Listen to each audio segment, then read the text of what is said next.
కోటగిరి మండలంలో ఎత్తుండ రోడ్డుకు గల రైస్ మిల్ యజమాని మాచెట్టి గణేష్ సేట్ వ్యాపారవేత్త రేషన్ బియ్యం మహారాష్ట్ర నుంచి వచ్చిన బియ్యం పట్టివేత civil supply DT Nikhil Raj మరియు వారితో మన కోటగిరి ఎస్ఐ సందీప్ సార్ వారి సిబ్బందితో పట్టివేత వివరాలు.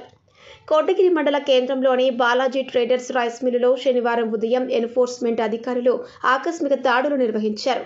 ఎన్ఫోర్స్మెంట్ అధికారి డిటి నిఖిల్ రాజ్ ఎస్ఐ సందీప్తో కలిసి తనిఖీ నిర్వహించగా సుమారు 100 క్వింటాల వరకు పీడిఎస్ బియ్యం పట్టుకున్నట్లు వారు తెలిపారు. కేసు నమోదు చేసుకున్నట్లు తెలిపారు.